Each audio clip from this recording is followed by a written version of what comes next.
Where have my spectacles gone? Okay, so this is not a video about that I am clumsy and I'm finding hard to find my spectacles.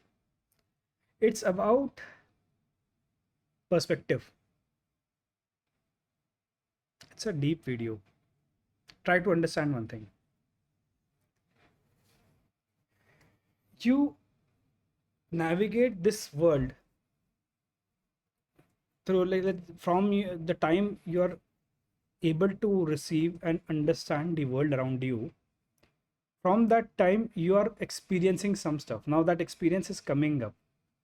It's not totally random, but yes, it is coming up and it is showing you some things which is creating some responses in your mind and body.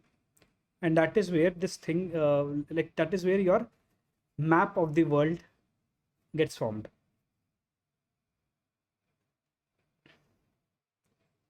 If you see no two individuals, even if them being the twins in like bearing of the same mother, have exactly same experience.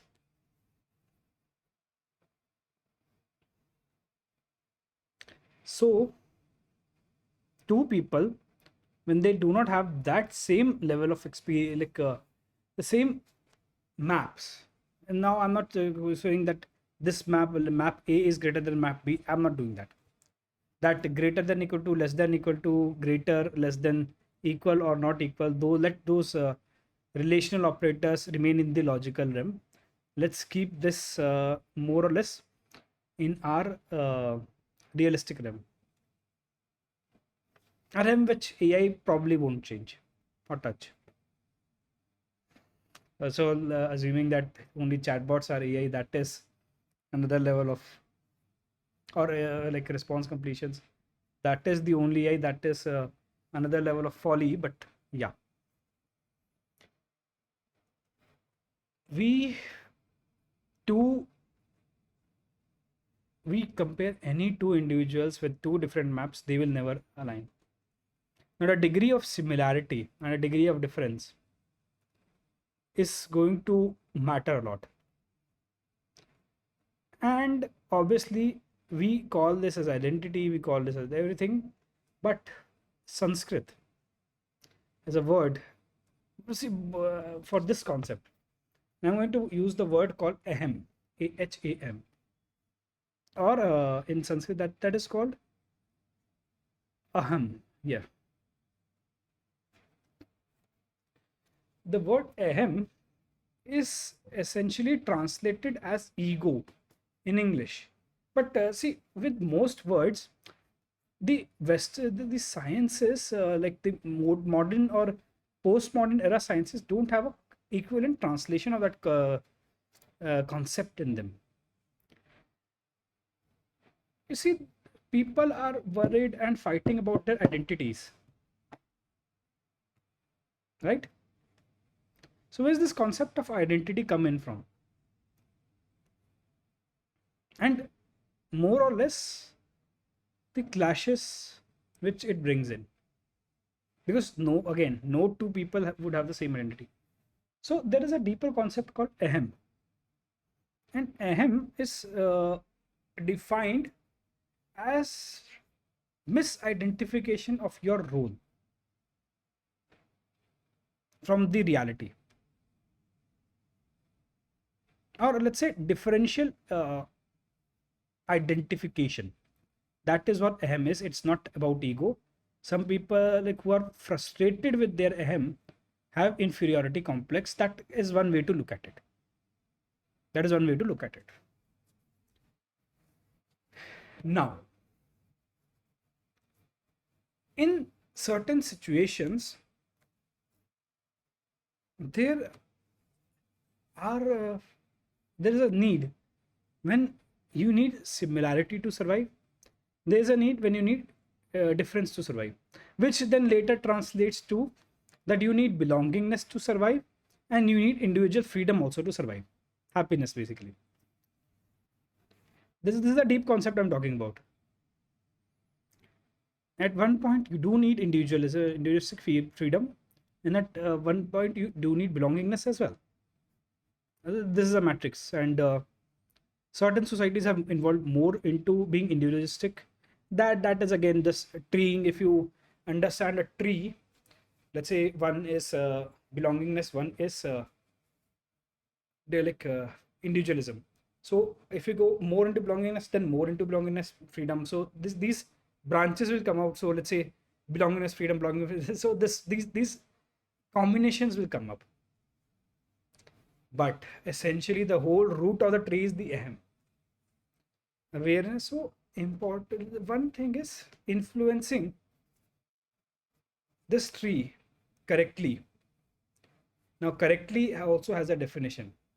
Some you see most politicians try to use as and when try to manipulate this very easily. At one point, if you want to gain certain fractions, so they are also very like we see politicians are, they're not irrational. Especially a lot of people feel that current set of leaders in their countries are irrational.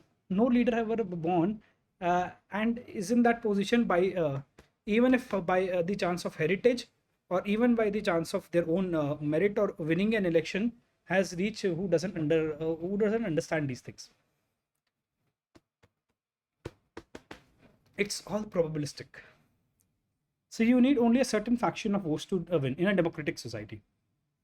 So all you need to do is manipulate a tree. Now, for example, let me give you. We know how divided Indian society is, and let's keep emotions out of it. I know most people listening would be like, "I'm at this side, this side, this side. I'm the other faction is bad." So they ask us versus them. So let's keep that emotion, throw it out of the window for some time, at least for some time.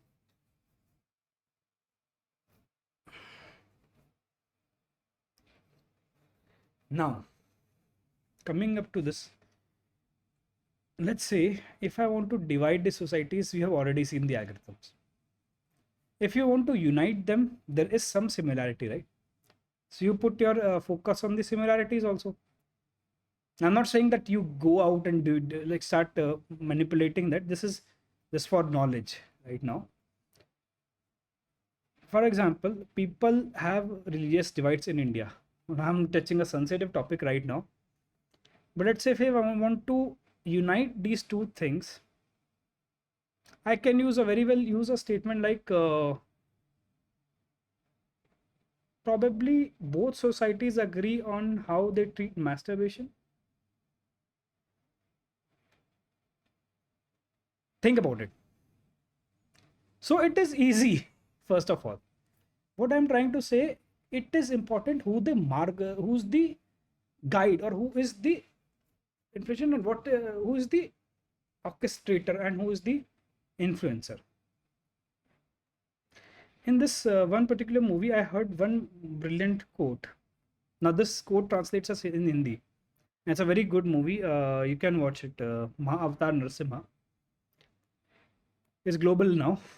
And one quote which I heard, I'm going to repeat it in Hindi. कि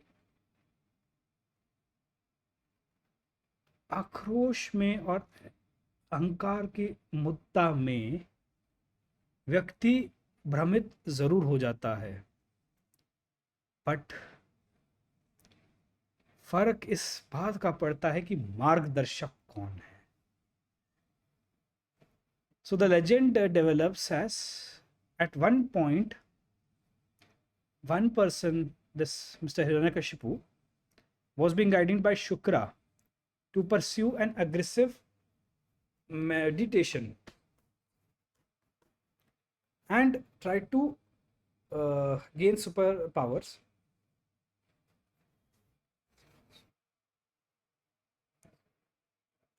And then at second position, there was one more person, Indra, who was trying to kidnap a woman and try to um handle the baby. Now,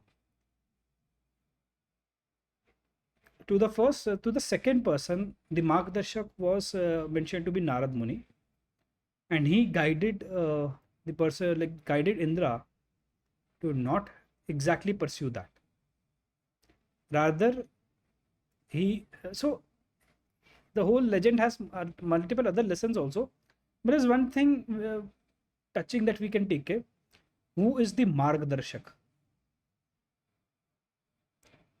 The Margdarshak means the one who is showing you or guiding you.